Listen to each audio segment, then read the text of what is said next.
Друзья, всем привет! Это скорее даже не обзор, а просто хотел вам информацию донести, на мой взгляд, важную, неважную, интересную.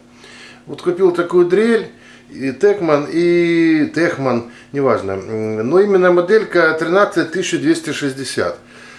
Почему эту модель? Во-первых, она железная.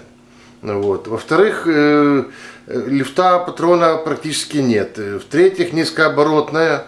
В-четвертых, без ударного режима. Не именно для сверления, для штатива сверлильного, но не станка сверлильного, а штатива, скажем так. Вот. Поэтому это важно, не нужны дополнительные элементы, и ударный режим не нужен. Плюс односкоростная с реверсом. Электронный регулятор оборотов, фиксируемая кнопка. Так вот, эта модель, она практически уже исчезла из продажи. Я вот нашел ее, буквально там какие-то остатки в магазинах, остатки на складах. Это коробка, скажем, тут я вам уже ее показал. Коробка, здесь идет ручка, инструкция, какие-то не пойму, Зенит, Техман, о чем это, да и не важно. Вот сама дрель. То есть, сейчас я посмотрю, чтобы было видно. Вот сама дрель. Значит, это абсолютно металлический корпус. Мы сейчас разберем, глянем в редуктор. Патрон до 13 миллиметров, да, от 1,5 до 13 миллиметров. Зажимает. Реверс. Сейчас, вот реверс. И кнопочка, регулятор оборотов. И понятно, что фиксация. Так вот, следующая модель, которая сейчас полно в продаже, во-первых, цена у нее очень разумная. Значит, люфта патрона нет от слова совсем. Вот вообще нету. Так вот есть небольшой, шестерных, потому что здесь серьезное передаточное отношение. И вентилятор, я вам скажу, вот видите, сколько отверстий, слева, сверху, сбоку. Он именно в режиме вращения правого, просто тут ветер такой сумасшедший. Значит, понятно, что вряд ли здесь 1250 мощность, может в пике, в прыжке. Если половина есть, то и слава богу. Так реально впечатляет. Понятно, это все для закрепления ручки вот с двух сторон. И главное, что здесь абсолютно нормальная металлическая посадка под сверлильный штатив, под сверлильный штатив. Значит, следующая модель, которая вышла, которая сейчас везде полно, называется Techman 950. Там тоже 13, но имеется в виду диаметр зажимного сверла, которое зажимается в патроне. Но я покажу сейчас, может быть, я вставлю в видео сейчас фотку, и полно их на сайтах. Вот это все не черного цвета, я подозреваю, что это может быть пластик уже. Возможно, пластик. У нее нет реверса. Вот. И я когда позвонил продавцу, немножко другой логотип, другая форма. Мне кажется, вот этот узел у нее намного слабее. Значит, я переговорил с продавцом, даже с двумя. Они так как-то замялись, и потом уже, когда один, так сказать, более-менее начал откровенно разговаривать, он сказал, что странную модель выпустили. Вот эту 950, говорит, это просто странная модель. Говорит, я вам не советую ее покупать. Поищите вот эту именно. Говорит, возможно, где-то на складах она есть. А я вам скажу, она есть. На складах и в магазинах, и у продавцов она есть. Поэтому, друзья, я постараюсь может быть, на Новый год еще успеете кому-то подарить. Выложить ролик постараюсь быстро, до Нового года. Дня 3, может быть, останется. Поэтому просто советую, возьмите, купите за такие деньги. Кстати, следующая модель, она стоит дороже. Не намного, там долларов, не знаю сколько, на 10, но она при этом стоит дороже. Вообще удивительные вещи происходят в этом мире. Сейчас мы ее включим, послушаем звук. Так, собачки пришли с прогулки зимней. Послушаем звук, а потом разберем, посмотрим редуктор. Это будет очень короткое видео, друзья. Именно я просто показываю модель. Возможно, тут что-то вы увидите, что на ней написано, но я так понимаю, она полностью соответствует тому, что написано на коробке.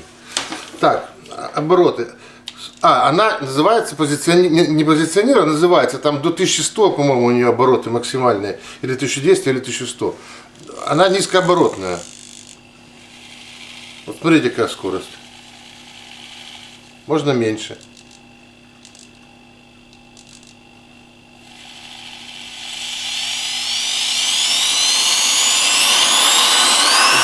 Ветер просто сумасшедший.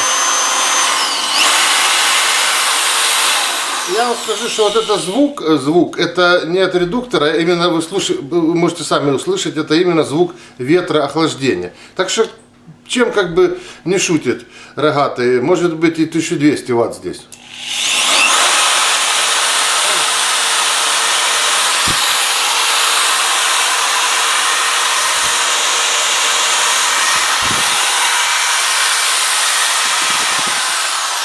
Бумага пытается улететь. Ну, понятно, что в другую сторону. И понятно, что есть регулировка оборота. Вот самые минимальные. А если зафиксировать кнопкой, они станут еще меньше. Вот сейчас зафиксировали кнопкой и добавляем. Я вам скажу, я уже пробовал сверлить на штативе, там и восьмерка, и десятка. Ну, прекрасно, на малых оборотах. Очень удобно, фиксированный переключатель.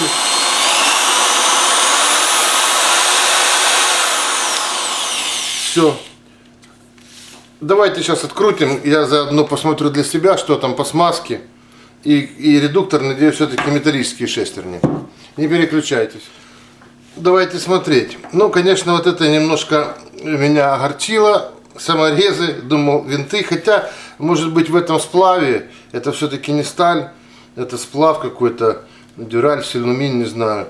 Вот. И, возможно, в нем и более целесообразно использовать такое крепление. Значит, здесь виден подшипник роликовый. Вот сепаратор. Его шестерни, да, металлические все, не алюминиевые, именно тяжелые металлические шестерни. Здесь просто втулка вращения. А вот там, где, ну, вал, понятно, двигателя. Я смазки, конечно, добавлю сюда. Вот. И с обратной стороны подшипник. Сейчас эти шурупчики, саморезики выкину. Вот смотрите, подшипник стоит закрытый. Абсолютно нормальный, ну, полноценный подшипник. Здесь у нас, я так понимаю, ничего не снимается. С этой стороны видно, ну, мне видно стопорное кольцо. Вот, и под ним подшипник. То есть все это ремонтопригодно, все это можно менять. Две опоры, вторая опора в игольчатом подшипнике, именно опора патрона. Ну, смазки, опять же, повторю, сейчас я добавлю, она есть, как бы, ну так, нафиг с ним, конечно, выдавили из тюбика колбаску. Друзья, ну, не знаю, мне нравится, тут просто нет лишних элементов, таких, которые нужны для ударной дрели, нужны для двухскоростного режима. Вот все просто, низкооборотно, большое высокое передаточное число и достаточно мощно. Поэтому, если успеете, берите, конструкцию вы видели. Конечно, принимать решение вам. Я гарантии не даю на это устройство, я не продаю. Поэтому ссылки под видео никакой нет. Ищите в торговой сети или у предприятий, которые торгуют инструментом. Вот так это выглядит на сверлильной струбцине, на сверлильном станке. Прекрасно он здесь фиксируется, по размеру подходит. Потому что мне один продавец начал рассказывать: да, эта дрель не подходит по размеру, вам надо будет переходник делать. Ну, в общем, не знаю. Вот, пожалуйста. Все идеально. Все, с наступающим Новым годом. Наилучшие пожелания. Пока-пока.